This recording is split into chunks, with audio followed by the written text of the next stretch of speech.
Hello and welcome to Nourish. My name is Kasha and I'm an entrepreneur, a longtime meditator, and a student of Chinese medicine.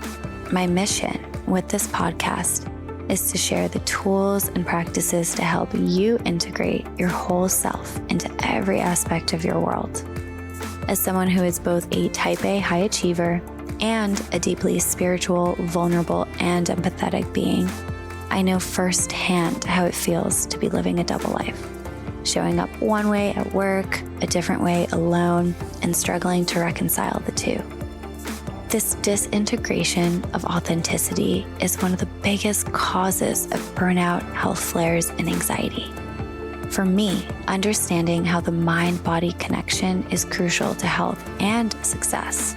Cultivating a strong sense of inner self and applying the healing philosophies of Chinese medicine and Zen Buddhism to my life has allowed me to lead from a completely heart-powered place, letting go of other people's judgments and finding peace in allowing my multidimensional being to shine.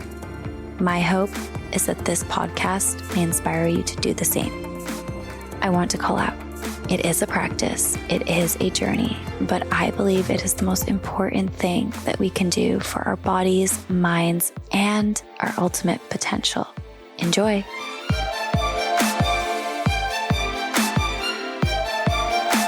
Dr. Jamie Zeitzer, I am so excited to have you here. Welcome to the Nourish podcast. Oh, thanks so much. I'm really excited to be here with you. We have so much to get into, a lot around sleep and circadian rhythm science. But before we do all of that, I want to start with a question that I ask each and every guest, and that is more of a personal one. What are 3 words that you would use to describe yourself? It's a good question. I mean, I haven't thought of that. I love it. I've thrown the researcher for a loop. Know thyself. That's a pretty good question. I got to say, I'm a New Yorker through and through, despite the fact that I've now lived in California for, 24 years. So basically half my life in California. But if you have listeners who are New Yorkers, they understand. It's that combination of laid back plus intense. Oh, yeah. I know you're from New Jersey originally, but we won't hold that against you. I guess I'm passionate about things. Pain in the ass. That would be probably the best descriptor. Wow. Oh my gosh. I did not see that coming. I also feel very accomplished this morning to have thrown you for a quick loop as we get started. Very proud of that. Well done, Kasha, because there's going to be a lot of juicy science stuff that we're going to be getting into, but those are some good descriptors. And that New Yorker bit, I mean, I can hear it in your voice, my friend.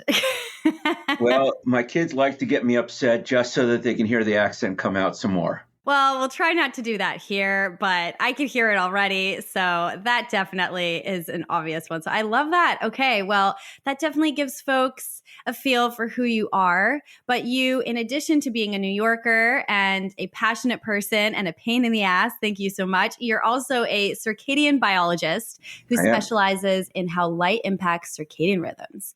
You received your PhD at Harvard, and you are now co-director at the Center for Sleep and Circadian Sciences at Stanford University, where you are also a professor of psychiatry and sleep medicine. I mean, that is so impressive. And first of all, congratulations for all of that in your life. And, I'm really excited to get into the topic of sleep medicine and circadian rhythms, because I did some research in preparation for this interview, and there was actually a 2014 NIH study, which I'll link below for anybody listening, that references that approximately 3% of the adult population, this is 2014, right, suffers from circadian rhythm sleep disorders. So first of all, I see you nodding your head. I mean, I don't know if it's much worse at this point, but I think it's something that a lot of our society is not so aware of. And that's why I'm so excited to dig into this with you today. That wouldn't be kind of formal diagnosis. And I'd say several years ago, a colleague of mine, Dan Bicey, came out with this. I'm just shocked that it took this long, but it was great that he codified it. Is that for a long time, sleep was viewed as kind of either pathological or healthy. Like it was dichotomized into these two groups. And what he really pointed out is that's kind of a false dichotomy, that there's good sleep, there's better sleep, there's worse sleep, and then there is pathological sleep. So that 3% number makes total sense if you're looking at truly pathological sleep, but I'd say a much, much higher number is out there in terms of sleep that's negatively impacted by what we do to our circadian clock. Yes. And that is something that you've made me acutely aware of. And so I'm really curious to dive into all of that. But I want to start with a very basic question, because some people listening to this may not even be familiar with what is our circadian rhythm. And can you share also why it's so important? Sure. So, the circadian clock, it's something we have it.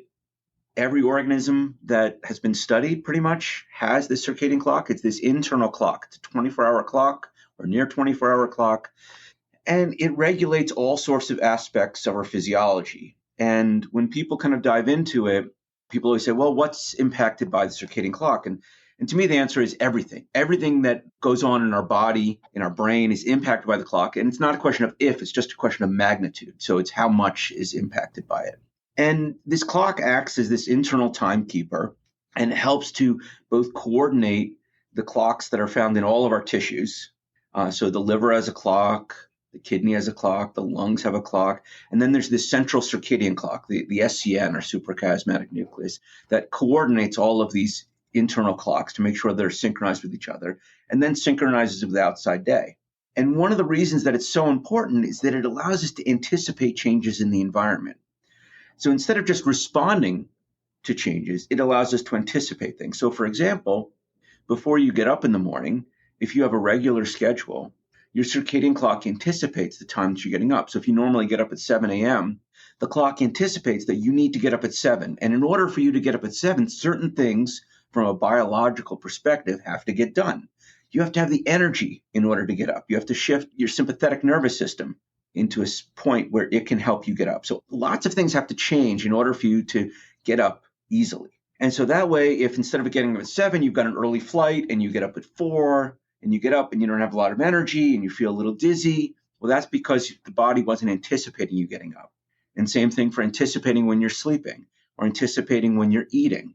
All sorts of things that allows you to kind of get ready as opposed to responding to it. Because in many cases, responding to things, you can do it, it's just not going to be as efficient. You're going to be a lot slower if you have to respond to the environment in real time as opposed to anticipating these changes. So that's really one of the critical things that a clock does. And vis-a-vis sleep, it's really helping you anticipate when you're supposed to be asleep. And when you're supposed to be asleep, it means that the clock is going to say, okay, let's change things around because I think you should be sleeping between these hours. And so when you have a weak clock, that component to sleep is gone. And so that's one of the reasons that having this kind of clock is super important for having good sleep. I think that's so huge because, there's this term that's circulating right now that's super trendy around, biohacking and how can you optimize your body for health. And we're starting to talk about it, but I don't think we're talking about it enough. That like one of the most obvious ways to do it is like, how can you allow your body to anticipate as opposed to react? Like, it just seems like such an optimized way to be. I have a question for you though. We talk about circadian rhythms as it relates to sleep. And I think that's probably one of the more obvious impacts of our circadian rhythm or sleep-wake cycle being out of whack. But does the circadian rhythm also affect, and you mentioned, I guess it's to some degree everything, but like what has the science and research shown or is starting to conclude a more, I guess, formal connection between the circadian rhythms and certain kinds of diseases or issues? Like, is any of that also coming out? Definitely. There's several areas that I think where the circadian clock has really a kind of a well-established connection to your health. One is in your metabolism. So one of the fundamental things that the clock is doing is helping you kind of organize, when you need energy, what you have to do with your energy, where the energy should be in your body. And so when people's circadian clocks are off, their metabolic systems tend to be off as well. And so you see a strong association between disrupting circadian clocks and things like diabetes, obesity. So there's a strong connection there. And the other one is the immune system.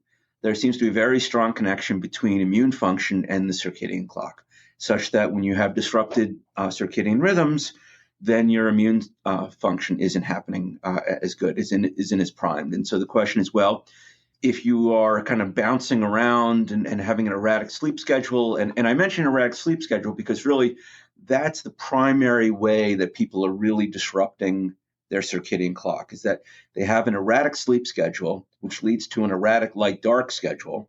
And that's really what's kind of driving the circadian clock and lowering the amplitude of this clock and changing its position. And so when people do that on a routine basis, so I don't want people to get worried like, oh, if I've got one night, which I'm messed up, I'm going to get diabetes and get cancer. I'm not saying that. But it's the kind of thing where if this is a routine where you're constantly moving around, you're constantly changing your circadian clock because your schedule is bouncing around, that's when these things can happen. But yeah, so I definitely say kind of metabolic consequences and immune are two areas that have been very strongly linked. And one of the areas that's coming more into focus right now is that of Alzheimer's and other neurodegenerative diseases, where we're seeing definitely a connection between the rapidity at which it moves. So basically how rapidly you get Alzheimer's and how rapidly it advances, and the circadian clock function. Wow, that is fascinating and also quite terrifying given how we're living day to day right now. So, question for you about the definition of disrupted, right? Because when I hear disrupted or erratic, and obviously I've been doing a lot of user research recently, which we'll get into later around for a product area. But when we talk about erratic and disrupted, how is that defined? Is that constantly changing? And also, is there a difference between, if you have a routine and you stick to it, but let's say you go to bed later as opposed to going to bed earlier and waking up earlier? Like, which parts do we really care about here, or should we really be looking at? Is it the routine? Is it also the times? What are your thoughts on that? It's a great question, and I like empirical numbers. I like when you can say, oh, if you are this erratic, and when I mean erratic, I mean that, you have a bedtime that is within like a 3-hour range, is too erratic. It should be within an hour range. I'd like numbers like that, but we don't have those numbers. There doesn't appear to be kind of a magic cutoff, like, oh, as soon as the range of your bedtimes expands beyond this, then these negative consequences happen. We do know that, for example, people who shift just once a week, it's kind of known in the field as social jet lag, where people shift their schedules abruptly on the weekend. And all of a sudden, instead of sleeping 10 to 6 because you got to get up for your job, now you're kind of going to sleep at 2, 3 in the morning and waking up at noon. And that happens every weekend, and then you have to shift back on Sunday. This seems to be a problem. This is not associated with good health. People who travel a lot, this is the actual jet lag, where you're traveling multiple time zones. There's all sorts of bad things that happen to your health in terms of travel, and the circadian clock and how that bounces around isn't helping it. So, again, there isn't really kind of a single magic number that we can point to and say, oh, you should have this degree of regularity. But, if people go to sleep within an hour or so of a bedtime, that's probably going to be pretty good. And the further away you get from that and the more often you do it, the worse it's going to be. There are ways that you can kind of help that. So if, by life circumstances, that's just how things are going to happen. If you get more light during the daytime, that will help your evening. If you get a good dose of light when you wake up in the morning, that will also help your evening. And so really, again, circling back to how this clock is controlled, the more you can kind of regulate that light input, the stronger this clock is going to be. And so that can help to mitigate some of these negative consequences of having an erratic schedule. Of course, the difficulty is, is actually getting that light. It's not always the easiest thing to do. So let's dive into that. What are some of you mentioned light being one of the factors that contributes to, it sounds like, regulating your circadian rhythm. Are there other things? Is light the most effective thing? Light is the primary thing. There are other things that contribute, but they're much, much smaller in magnitude. So, for example, exercise can contribute, but it's not a very strong contributor. Sleep in and of itself can contribute, but again, it's not a particularly strong regulator. If you're looking at peripheral clocks, so downstream clocks, things like having a regular timing of your food intake can also be important. So eating at the same time every day, your body, again, can adapt to this. Some people have weird schedules and they might eat, 2 meals a day. Or you could be like my youngest, who's a hobbit and eats 6 meals a day and is concerned at each one where his next meal is. So there are different things that you can get used to, but if you are regular with it, that's the key. So it's not like, oh, you have to have 3 meals or you have to have 6 meals or, distribute it. Again, it's the regularity, which is the absolute critical thing. It is crazy to hear you say this because we have structured our lives to live in the completely opposite way. So let's talk about light here for a minute, right? Because I have light on right now and we're constantly getting light from our screens.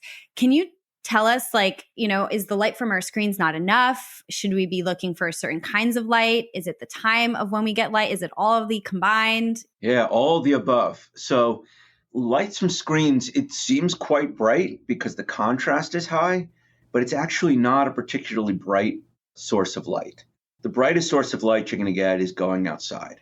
And humans, we have a very poor ability to discriminate exactly how bright things are. But just to kind of throw some numbers out there, if you go outside, California, nice, bright, sunny day during the summer, you're probably going to get, without a problem, over 75,000 lux. If it's a super overcast day, dark clouds in the sky, doesn't feel sunny at all, you're still getting about 10,000 lux of light. Contrast that to indoor lighting. If you're in a really well-lit, like doctor's office, that might be around 500 lux of light. A standard office, you're talking about 200 to 300 lux. Standard room light in a house, well, kitchen is usually a little more well lit, a few hundred lux, but bedrooms are usually under 100 lux. So again, you're talking about indoor lighting in a den might be 50 lux or something like that, up to a few hundred lux to a kitchen, and then you go outside and you're in 10,000. So whatever you're getting inside is orders of magnitude lower than what you're getting outside. Now, if you've got a lot of windows, that helps bring a lot of that outside light in, but we just get a lot more light when we're outside. And what about timing? Because you mentioned getting light first thing in the morning. I've read as I'm trying to get over jet lag, sometimes that's the most effective thing. Like, what should the time range be? Why is that important? Yeah, so there's a few things about the timing. One is that the morning light, it's great. If you get up, get some good morning light in there, that helps to stabilize where your circadian clock is. So the timing of the circadian clock. Getting light in the late afternoon is great in terms of increasing the amplitude of the circadian clock. So if you want to enhance how strong it is, getting a good amount of light in the late afternoon is good. And throughout the day, if you get light, one of the things that it does is that it actually changes how your brain responds to light in the late evening and early night. And so, a lot of people are concerned that, well, if you're getting a lot of light during the evening, that's actually going to make it easier for you to go to sleep later and later. And many people don't want that. They still want to go to sleep at the regular time. But when they're exposed to that kind of late night light exposure, either through screens or through just standard room lighting, that's going to kind of move their system to a later time.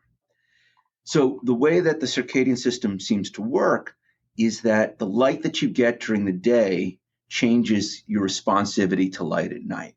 So if you get a lot of light during the day, that 100 lux that you're getting in a room in the evening just doesn't feel as bright to the circadian system. The responses are much lower.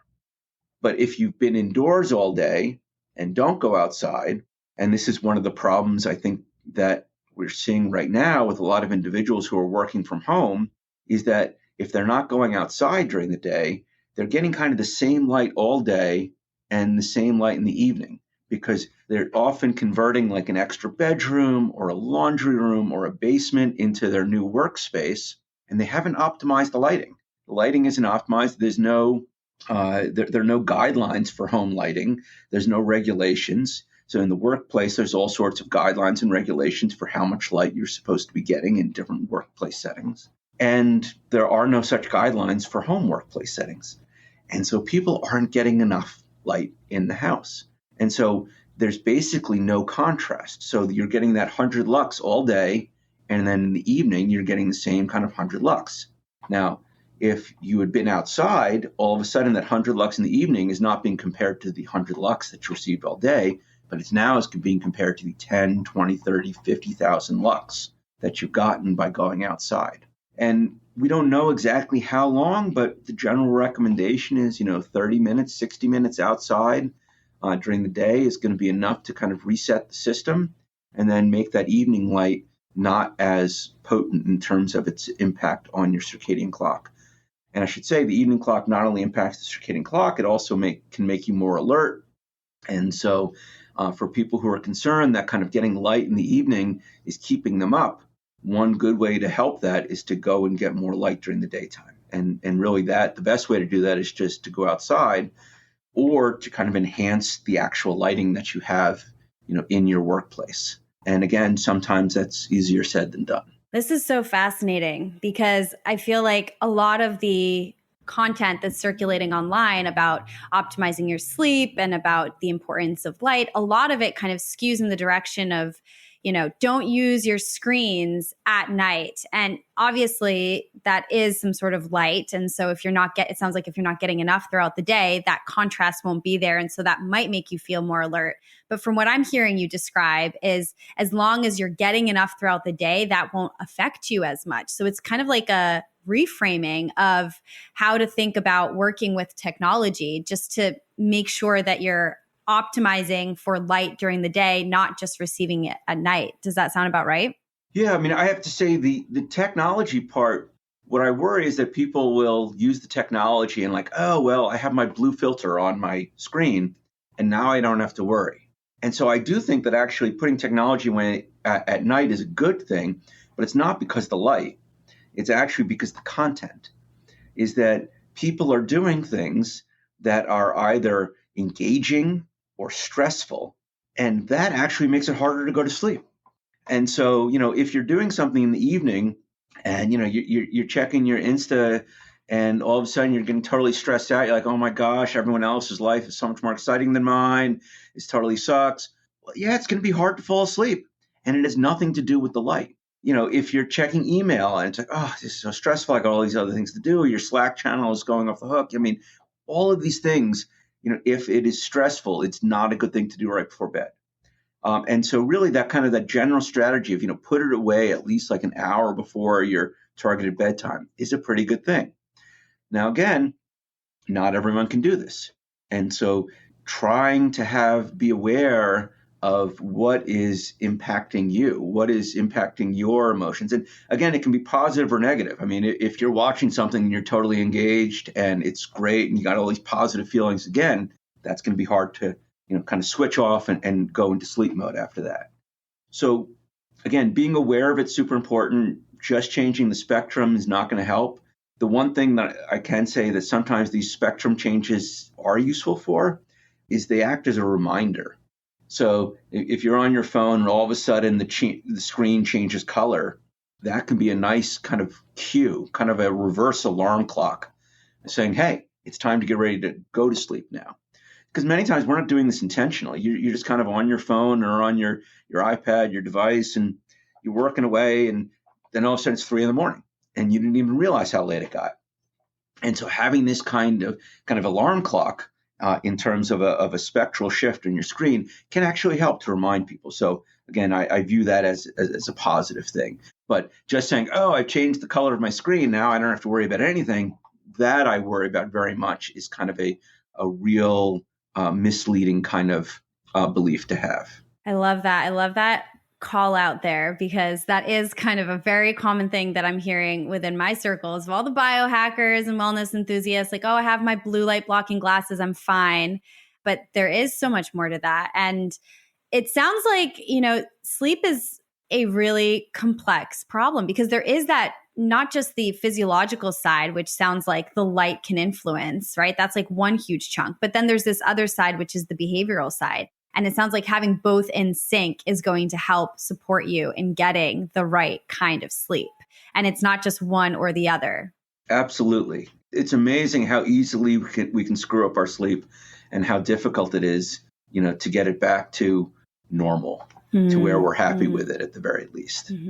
So a really common thing that I've noticed in speaking to people is that a lot of people, as you kind of mentioned, like good sleep is a spectrum, right? It's not just good or very bad and a condition that needs to be treated. There's kind of a range here. And so I'm curious, from your perspective, what would be some signs and symptoms that people should look out for? Because I think that a lot of us actually have just started to believe that this is normal, right? Like waking up feeling tired, let's say, like, is that normal? Or is that actually a sign that something is off? Like, at what point should we start thinking like, hey, maybe there's something that I should proactively be changing, keeping in mind that the default should be a routine, period, right?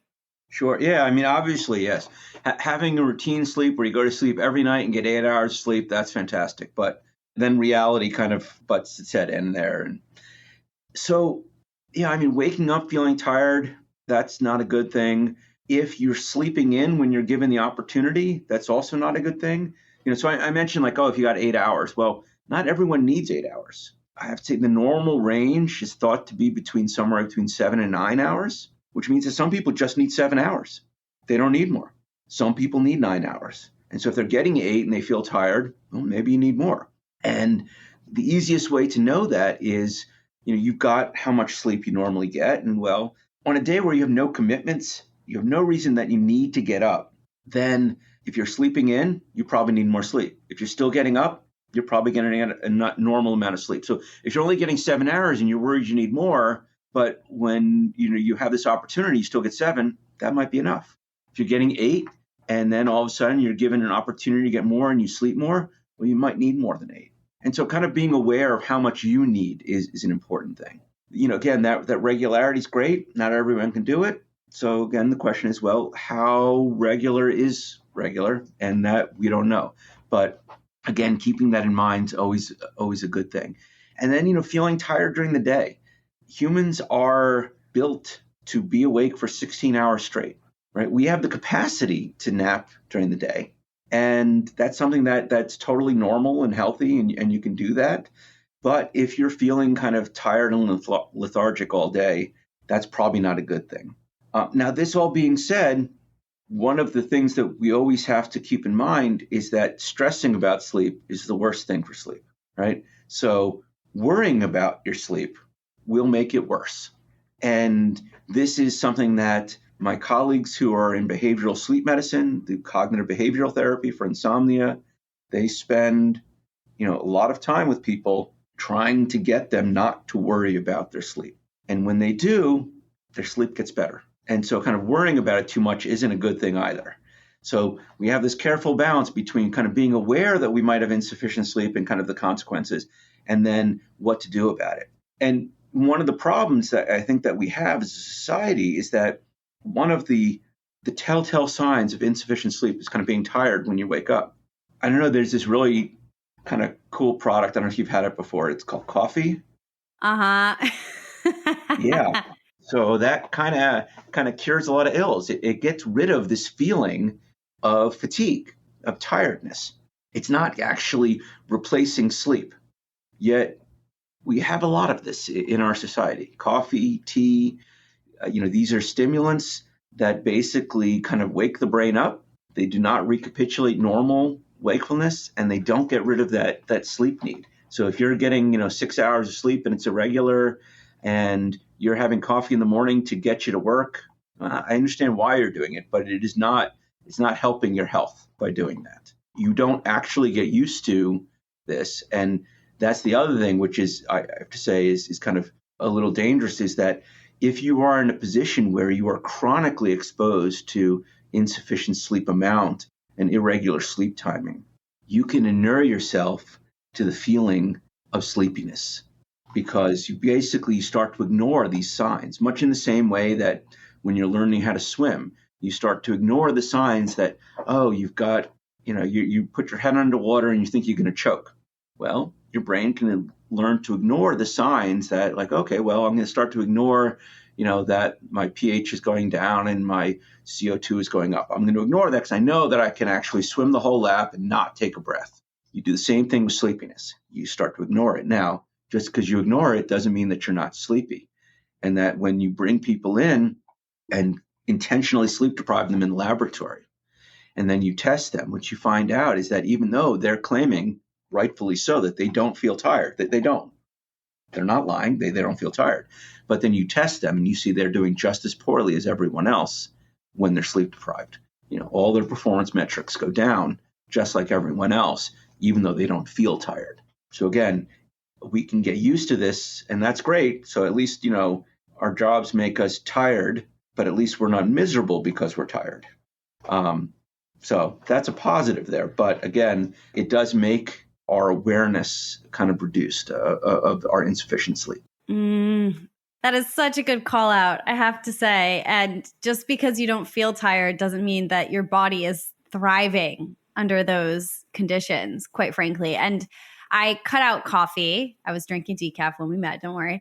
And it was just such a game changer, recognizing that, oh my gosh, I actually can't function without a decent amount of sleep. And the other kind of like trickle down effects of getting more sleep, like the benefits that I was getting, were things that I really couldn't have even anticipated. Things like, I don't know, hunger levels going down, anxiety decreasing when I get enough sleep. Like these are things that I observe in my body, but it was just so shocking to have not even really recognized how sleep deprived I was before when I was drinking coffee regularly. And that also brings me to my next question, which is a lot of people report feeling, and I've experienced this myself, where I'm super sleep deprived, but I have like a second wave, right? Like I've spent the whole day thinking about sleeping because I didn't get enough sleep. And then now nighttime rolls around and all of a sudden I'm hyped, I'm energized. And I'm just curious to know if this is just like my body out of whack, or is this an actual phenomenon, and what is happening there?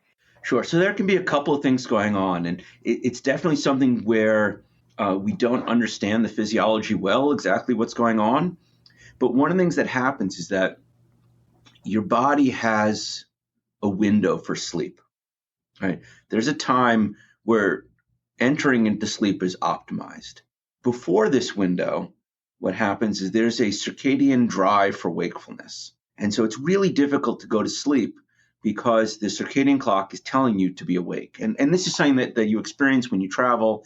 So if you are going from California to New York, and then you're trying to go to sleep at 11 o'clock, because you always go to sleep at 11 o'clock. Well, if it's only 8 o'clock in your brain, that's when the circadian clock is telling you to be awake. And that's why it's so difficult to fall asleep when you're traveling eastward to a new time zone like that. It's because the circadian clock is preventing you from falling asleep. So in a normal circumstance, you've got this window, you've got the circadian clock on one end telling you to be awake. And then once that circadian alertness signal kind of drops, so again, if you're going to sleep around 11 o'clock, the circadian alertness signal starts to drop off, allowing you to go to sleep more easily because you've been awake a long time now. So you've got a lot of pressure for sleep, and the circadian clock is allowing you to go to sleep. This window opens. Now what's happened is that you've stayed awake through this window. You were supposed to go to sleep, but you didn't get the message. So you're still awake, and now the brain is saying, there must be a reason that you're up late and not going to sleep when I told you to go to sleep. Let me help you out. And so then it starts putting out all sorts of neuromodulators, things like dopamine, norepinephrine, that are supposed to enhance wakefulness. Now, enhance wakefulness, and not necessarily in a good way, but just try to, like, you're up for a reason, so I'm going to help you out and give you all this extra energy, and it's then going to keep you awake. And now you're trying to fall asleep when you've got all of these things that are supposed to be dropping off. So dopamine, norepinephrine, serotonin, histamine, all these things drop during sleep. But your brain is now creating more of them, trying to help you stay awake because it thinks, well, that's what you want, right? And again, that's kind of helping to create this environment, which makes it very difficult to sleep. So again, you've got this window. Before the window, you've got the circadian clock keeping you up. And after the window, you've got kind of this unfortunate overexpression of lots of neuromodulators that are normally expressed during wake, and now are being overexpressed during this period, trying to keep you awake. So that's the thing with the circadian clock, is that if you've got a regular time, you know when that window is. If you have an irregular schedule, you don't know when that window is. And that just makes it so much more difficult to fall asleep. Well, thank you, body, for, evolutionarily, I'm sure you were trying to protect me from like a boar trying to invade the camp, but now I just want to watch Netflix on a Friday night. So Exactly. I'm glad I have all that energy to do that. Okay. So speaking of Netflix, or I guess just technology in general, we definitely talked about the impact that our lifestyle has had on dysregulating our circadian rhythms. But there's also potential for technology to help us, or at least I guess since we've evolved to this lifestyle, how can we also evolve and innovate in the way of technology to help regulate our circadian rhythms, even if we say spend a lot of time indoors in front of a screen? And so I know you're an advisor for many incredible companies in the space of circadian rhythm regulation, and you're also the co-founder of Lumos Health, which is delivering to market a pair of pretty incredible smart glasses that doses you with the appropriate amount of light to regulate your sleep and your wake cycle. And so I wanted to know, when it comes to Lumos specifically, what gets you really excited about it? And, you talked a lot about the importance of going out there and getting that blue light, but why Lumos and what makes it unique? Sure. So there are a couple of things. So we've known about light for a long time. And one of the biggest problems with light, again, is our lives get in the way. So I can say, yeah, go outside for an hour and get some good daylight. And that's great. Well, you might not be able to. You might be an engineer and it's going to be really hard to get out of that office in the middle of the day. You might be living in, Wisconsin in the wintertime. And again, it's going to be difficult getting out in the middle of the day. There's all sorts of reasons. You might be older an individual and it's really difficult to get out at any point during the day. So when, Lucas Wen, who's the founder, came to me with this idea, I thought this was one of the few that I've heard, and I've heard a lot of ideas over the years about lighting that actually excited me, because the idea was, okay, well, let's make it easy for people.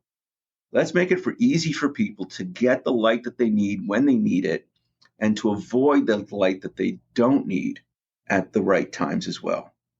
And this was the critical part, because you can wear blue blocking glasses, and there are many out on the market, and they do varyingly good jobs at blocking blue light, but you have to know when to use them. Okay. And that basically will stop you from getting the light that you don't need at the right times, but not give you the light that you need at other times. And there are a few other glasses on the market that will give you the light that you need at the right times, but not prevent you from getting the light that you don't need at the other times. And the other problem with the glasses is that, they can be effective, but frankly, a lot of them look a little weird. And so not everyone is going to want to wear them. And so the idea that Lucas had, which I thought was a very clever idea, was the idea, well, let's combine these. Let's put this into a form factor that actually looks good, so you can wear it and people aren't going, what are you wearing? I mean, that's just so weird. And that gives you the blue light when you need it and takes away the blue light when you don't. And let's try to do this in a way that you don't have to think about it. So you don't have to decide when to turn the light on or turn the light off or block the light when you're supposed. Nope. The more you can make this as a passive intervention, the more likely it is to work. And so to me, that was a really kind of exciting idea. The idea that you can just give someone, here are the glasses, you put in a little information about the schedule that you're trying to keep, and then it will do the rest. And to me, that's critical, because so many times when you look at the history of phototherapy and using light to change circadian rhythms or to enhance mood, this is not a new idea or a new technology. This has been around a long time. But the problem has always been getting people to do it. So are you really going to sit in front of a light box for an hour in the morning? Well, some people will, but a lot of people that just doesn't fit with their schedule. Are you going to, wear these strange looking glasses outside, on your commute into work? Well, again, some people will, and, other people won't. So again, that's the idea that I found at least very compelling, is that really you could just take all of this, put into a seamless package, and make it a totally passive kind of intervention, where the only thing you have to remember to do is wear your glasses. You wear your glasses, the rest is taken care of. I love it. I love it. Despite having this interview today, and I had told myself I would go outside before this call so I could come on here and tell you that I did it, I didn't get a chance to do that. And that would have, Lumos would have been quite useful for me at this current moment. So there you go. And it's not like the weather is preventing you. Yeah, please don't make me feel bad here. I'm in California. It's very nice. I have no excuse. Dr. Zeitzer, I have no excuse. But that's the thing, is that there have been time use surveys about how much time people spend outside, and it's remarkably little. People do not spend that much time out. And so I thought, well, in California, at least people would, because, the weather is always nice. Nope. Actually, people spend less time out in California than on average in the United States. Oh my gosh, that's horrible. And that's even taking away commute. Like, that's not counting like people are spending time in commuting. And it's, I think that we don't value it per se, like that the idea that it's important to get outside as a society. I mean, a lot of people do, but as a society, I don't think this is a super valued thing. And again, life kind of gets in the way. And that's in a place where there's no environmental barriers to going outside. So it's not like when, if you're in Southeast Asia or you're in the southern part of the United States, where you don't go outside during the day because it's really hot out. I mean, just really uncomfortable. Or you're not in the northern part of the United States in the winter, where, it's really cold out. You don't want to expose any skin.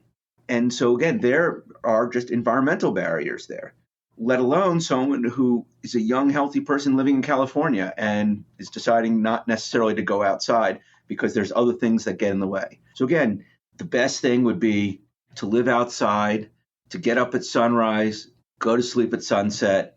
That would be great. But we live in a modern society that we don't necessarily do that. And so the question is, can we use technology, instead of just to harm us, can we actually, harness it to help us? Absolutely. So I could chat with you for hours. I actually have additional questions I cannot get to.